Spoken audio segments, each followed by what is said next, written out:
Halo teman-teman semuanya, Assalamualaikum warahmatullahi wabarakatuh. Terima kasih banget buat kalian yang udah klik video ini. Jadi teman-teman, di video kali ini gue akan bikin video Q&A yang pertanyaan-pertanyaan itu udah kalian tanyain ke DM gue di Instagram, dan gue akan jawab pertanyaan dari kalian di sini. Terima kasih banget gue ucapkan sebelumnya yang udah bertanya dari kalian. Dan buat kalian yang belum subscribe channel YouTube gue, jangan lupa segera subscribe supaya gue bisa membuat video lebih semangat lagi dan supaya gue bisa lebih menghibur kalian. Dan jangan lupa bantu like video ini, komen, dan share juga, oke? Nah, jadi gue akan jawabin pertanyaan dari kalian, yaitu pertanyaan yang pertama dari @alia Zahira. Kesibukan selama pandemi dan saran kegiatan yang positif untuk kita yang di rumah aja. Jadi kesibukan selama pandemi ini sih sebenarnya emang gue bener-bener sih, menurut gue itu gak ada kesibukan, karena pas pandemi ini itu gue bisanya cuman tidur, nonton TV, main sama teman-teman yang ada di sekeliling gue, dan apalagi ya gue itu gak bener-bener gak ada kesibukan, cuman gitu doang, paling lihat Instagram orang. Jadi gue juga bingung mau ngapain, mau kerja juga lagi pandemi, mau bikin usaha juga lagi pandemi. Jadi benar-benar bagi gue itu kebanyakan orang itu pas pandemi ini mengalami kerugian. Bukan hanya gue saja menurut gue, tapi banyak juga orang-orang. Dan hal yang positifnya itu, lakukan aja hal positif yang menurut kalian suka deh. Kalau dari gue, oke. Dan pertanyaan yang kedua itu dari @mufiahdr_. Mulai nge-YouTube kapan, Kak? Nah, jadi gue itu mulai nge-YouTube itu udah dari 4 bulan yang lalu ya. Gue itu nge-YouTube udah dari 4 bulan yang lalu, tapi gue sempat vakum selama 2 bulan. Jadi gue aktif di YouTube itu 2 bulan vakum, dan sekarang gue aktif lagi di YouTube. Karena gue memutuskan aktif lagi di YouTube karena memang bener gak ada kesibukan juga. Jadi apa salahnya kalau gue coba lagi bikin YouTube gitu loh. Pertanyaan yang ketiga dari Davina. Kakak lahir tahun berapa? Oke teman-teman, jadi aku itu lahir tahun 2002 ya. Aku itu lahir tahun 2002 dan umur aku sekarang 17 tahun. Next, yaitu dari Putri Hafira. Kakak asli orang mana? Nah, jadi aku itu asli orang Sukabumi ya. Sukabumi itu di Sukabumi di Jampang, Surade. Aku asli orang Jampang, bapak aku juga asli orang Jampang, ibu aku asli orang Jampang. Jadi aku itu benar-benar aslinya itu orang Jampang, Sukabumi. Oke, next pertanyaan dari Hidoy_. Kenapa mutusin buat bikin YouTube, Kak? Oke, nah, jadi gue sedikit cerita buat kalian. Sebenarnya gue itu gak memutuskan sama sekali untuk bikin YouTube. Nah, jadi pada saat gue masih sekolah SMA, pas mau lulus, gue itu sama teman itu iseng-iseng, coba deh kita bikin YouTube. Siapa yang subscribernya paling banyak, gue traktir. Nah, jadi gue itu awalnya itu gitu, ada omongan gitu sama teman gue, dan gue sama teman gue itu bener-bener spirit banget ya buat cari subscriber. Dan pada saat itu gue yang paling cepet dapetin subscribernya. Pada saat itu gue 2 minggu bisa mencapai 1000 subscriber pertama, dan pada saat itu gue menang dong. Pada saat yang kita taruhan itu, bukan taruhan juga sih, tapi lebih ke perjanjian ya. Gue menang dan gue berpikiran gue bisa dapetin 1000 subscriber dalam waktu 2 minggu, kenapa enggak gue jalanin aja nih YouTube. Nah, dari situlah gue akhirnya mencoba untuk memutuskan jalani YouTube, bikin video konten-konten yang menurut gue ya gue bisa aja gitu, meskipun gak bagus seperti orang-orang, cuman apa salahnya mencoba. Nah, setelah itu gue bikin selama 2 bulan, gue mendapatkan 2000 subscriber, dan gue sempat vakum selama 2 bulan juga. Maksudnya vakum itu gue gak ngapa-ngapain di YouTube, gue gak pegang YouTube, gue gak bikin konten. Intinya gue off selama 2 bulan. Jadi gak ada kenaikan juga subscribernya karena off juga kan. Dan sekarang gue memutuskan untuk bikin konten YouTube lagi karena benar-benar gak ada kesibukan, gabut juga. Dan apa salahnya gue bikin lagi konten, meskipun konten sederhana tapi setidaknya gue ada kesibukan gitu loh. Jadi gue itu bener-bener enggak mutusin bikin YouTube karena awalnya itu bikin YouTube itu iseng-isengan doang ya. Terima kasih pertanyaannya buat Hidoy ya. Oke, pertanyaan yang selanjutnya dari Mufiah DR. Sejak kapan nge-YouTube? Nah, ini aku udah jawab tadi. Nge-YouTube itu sudah hampir 4 bulan ya. 2 bulan aktif, 2 bulan vakum, dan aktif bagi sekarang. Oke, next dari Meilialis 215. Asam dan manisnya saat memulai untuk nge-YouTube, Kak. Sebetulnya YouTube itu nggak ada istilah asam dan manis ya menurut gue, karena bikin YouTube itu sesuai keinginan dan sesuai hobi sih menurut gue. Jadi apa itu hobi kalian? Contohnya gini deh, kalian mempunyai hobi itu bercerita. Jadi apa salahnya kalian bercerita di kamera dan kalian upload, orang-orang juga bisa lihat, ngitung-ngitung, itu membagi pengalaman kalian kepada orang-orang yang nonton. Dan itu selama hal itu positif, itu kalian gak usah takut, gak usah malu, asal itu positif, gak ngerugiin orang, udah jalani aja. Kenapa harus ada istilah asam dan manisnya gitu. Jadi menurut gue udah jalani aja dulu.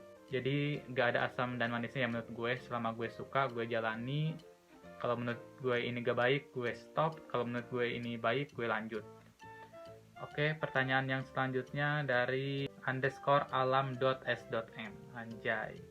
Karir abang sekarang tuh apa sih bang? Jadi gue itu bener-bener belum ada karir juga ya, karena gue juga baru lulus SMA tahun ini, lulusan corona juga.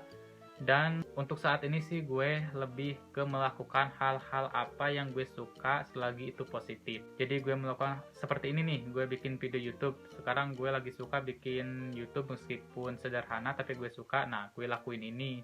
Apa aja yang menurut gue suka selama positif gue jalani. Jadi karir gue itu sebenarnya belum ada sih ya, cuman selagi positif gue jalani aja gitu. Oke, next dari Susantif_. Sebutin mantan-mantan kakak. Duh, sebenarnya gue jujur ya, bukannya gue mau curhat, tapi gue itu bener-bener gak punya mantan. Pada saat gue kelas 3 SMP itu, gue pernah deketin seseorang, dan itu gue ngomongnya itu seperti bener-bener orang pacaran, cuman gue nggak pacaran, gimana tuh. Jadi gue ngomong itu selayaknya orang pacaran, cuman gue gak pacaran, itu pun selama berjalan 2 hari. Dan setelah 2 hari itu kita benar-benar lost contact. Jadi gue juga bingung itu mau disebut mantan tapi gue gak pacaran, nggak disebut mantan juga. Gue pernah dekat selama 2 hari dan ngomongnya itu kayak orang pacaran gitu. Nah dari situ gue belum pernah pacaran lagi sampai sekarang, karena menurut gue udahlah, gak usah pacar-pacaran, yang penting gue cari kerja dulu yang baik, gue cari uang dulu yang banyak. Karena kalau gue mempunyai kerjaan yang bagus, karir bagus, uang banyak, cewek segimanapun bisa gue dapat gitu kalau menurut gue sih ya. Oke, next. Sekarang pertanyaan dari Nur_12_official. Kakak umur berapa? Tadi aku udah jawab ya, umur aku itu 17 tahun mau jalan ke 18. Oke, next pertanyaan dari Maulidia0604. Nama pacar kakak sekarang siapa? Nih, gue perjelas lagi ya, untuk sekarang gue bener-bener belum punya pacar dan gue belum memutuskan untuk pacaran. Jadi gue belum deketin cewek lagi selama, kecuali pas SMP itu yang 2 hari. Jadi sampai sekarang gue belum lagi, karena gue juga sempat deketin cewek sih selama beberapa bulan, cuman itu nggak jadi sama gue. Dan dari situlah gue akhirnya udah deh, ngapain gue pacaran nyari cewek, mending gue pikirin untuk diri gue sendiri ke depannya mau kayak apa, mau seperti apa gitu loh. Jadi gue memutuskan untuk nggak pacaran dulu. Dari Ridwan Syah 06. Kakak pernah gak pas sekolah SMA dibully gitu? Soalnya aku sering banget dibully. Oke, jadi sebetulnya pas sekolah itu gue bener-bener pernah dibully. Cuman kalau dibully sama teman-teman sekolah itu, teman-teman sekelas itu, gue gak ngerasa sama sekali kalau gue itu dibully, karena gue enjoy aja. Dia ketawa, gue juga ketawa, orang-orang lain ketawa. Jadi intinya dia itu membully untuk happy, dan gue juga sebaliknya membuli dia. Cuman untuk pengalaman gue pribadi, gue pernah bukan dibully sih ya, cuman ini lebih ke body shaming, dan itu yang melakukannya itu teman-teman gue sendiri. Gila gak? Teman-teman yang pernah deket sama gue yang melakukan body shaming itu ke gue di belakang gue gitu loh. Ngerti gak sih? Jadi dari situ gue benar-benar sakit hati. Gue bukan lebih ke sakit hati sih ya, cuman gue kecewa aja gitu. Kok bisa sih teman-teman gue yang sering jalan sama gue, sering main sama gue, bisa ngelakuin hal itu dan bisa mengeluarkan omongan benar-benar segila itu sama teman yang lain untuk ngomongin gue gitu. Paham gak sih? Jadi gue itu benar-benar pernah sakit hati sama teman sendiri. Cuman gue nggak beranggapan gue benci sama dia. Emang iya, gue benar-benar benci, dan sampai saat ini gue benci. Cuman benci itu gue kubur dalam-dalam untuk supaya gue bisa buktiin sama mereka bahwa mereka orang-orang yang udah ngejudge gue bisa buktiin sama mereka bahwa hidup gue itu bisa lebih baik dan gue bisa lebih bangkit dari mereka gitu loh. Maksudnya gue bisa lebih segala-galanya dari mereka, gue akan buktiin sama mereka gitu. Jadi udahlah, untuk omongan-omongan yang seperti itu gue ambil baiknya, dan untuk buruknya gue buktiin pada mereka nanti. Oke, next pertanyaan dari Yuli Alisa. Kakak pernah gak sih benci sama seseorang yang kakak suka? Kalau benci sama seseorang yang gue suka sih belum pernah ya. Alhamdulillah gue belum pernah, dan gue enjoy aja sama orang-orang yang gue suka, meskipun gue enggak jadi sama dia, cuman berhubungan tetap baik juga selayaknya teman. Jadi belum pernah. Oke, next dari Lisa_06. Cita-cita kakak itu apa sih?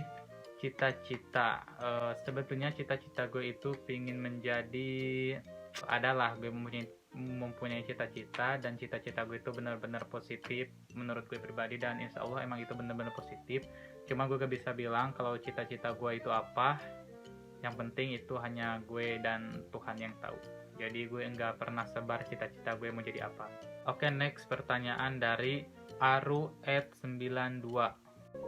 Kejadian yang paling sakit dalam hidup kakak. Wah, ini benar-benar sakit banget ya. Oke, jadi kejadian yang paling sakit dalam kehidupan gue itu di saat semuanya udah gak ada. Jadi maksudnya semuanya itu udah gak ada, seperti teman-teman gue yang pernah deket sama gue pergi dengan hal-hal yang menurut gue kurang baik, dan itu juga kita berpisah karena tingkah laku, nggak tahu juga entah tingkah laku mereka, nggak tahu juga entah tingkah laku gue. Jadi dalam hidup gue yang paling sakit itu di saat semuanya udah gak ada. Cuman dari situ gue ambil hikmahnya, gue bersyukur aja. Ternyata orang-orang yang pernah dekat sama gue dan sekarang menjauh itu, mungkin itu bukan orang-orang yang terbaik buat gue gitu. Jadi gue ambil enjoy aja lah. Oke, next pertanyaan yang terakhir dari @sephi.7. Kak, kita boleh gak sih memamerkan apa yang kita punya dari hasil keringat kita sendiri? Menurut gue, memamerkan apa yang udah kita dapat dari hasil kinerja kita sendiri itu menurut gue perlu banget, meskipun orang itu bisa menyangkanya kita itu sombong, kita itu ini itu banyak banget. Mungkin orang-orang mengiranya itu hal negatif yang mengintikan pada sombong, tapi menurut gue itu benar-benar suatu kebanggaan pada diri kita sendiri, meskipun kita bisa membeli contohnya hal jam tangan lah seperti sekitar 35.000. Cuma kalau itu hasil sendiri itu benar-benar kita puas banget, dan apa salahnya kita share ke orang-orang supaya orang-orang juga bisa tahu dan bisa memotivasi juga orang-orang, meskipun itu hal kecil, tapi menurut gue selama itu hasil dari sendiri, nggak ngerugiin orang lain, terus juga kita bangga, apa salahnya kita nge-share? Asalkan itu benar-benar barang kita sendiri, bukan pemberian dari orang tua, bukan hasil apa-apa. Kita juga gak perlu malu juga, yang penting kita nggak nyuri, kita nggak narkoba, kita nggak apa, yang penting itu selama uang halal, hasil diri sendiri, gak ada masalah menurut gue pribadi. Karena gue juga orangnya, kenapa harus malu gitu ya, gue juga bisa nge-share ke sosial media gue apa yang gue punya dari hasil sendiri selama itu halal. Kenapa mesti malu? Gue kan bukan narkoba, gue bukan maling, gue bukan ini bukan itu. Selama gue halal ya udah deh, gak usah ribet. Kalau kalian mau pamerin aja, menurut gue gak ada salahnya juga ngitung-ngitung memotivasi orang lain gitu loh. Oke teman-teman, jadi segini dulu video dari gue, video Q&A-nya. Terima kasih banget buat kalian yang udah bertanya di Instagram. Dan mohon maaf banget buat kalian karena gue gak bisa jawabin pertanyaan dari kalian satu persatu, karena lumayan banyak juga. Tapi gue ucapin terima kasih sekali lagi buat kalian yang udah bertanya di sosial media gue. Nah teman-teman, jadi sekian video dari gue. Mungkin ini video yang bener-bener garing, tapi gak apa-apa lah ya, semoga kalian terhibur. Dan jangan lupa buat kalian subscribe, like, komen, dan jangan lupa juga share. Dan ya gitu deh.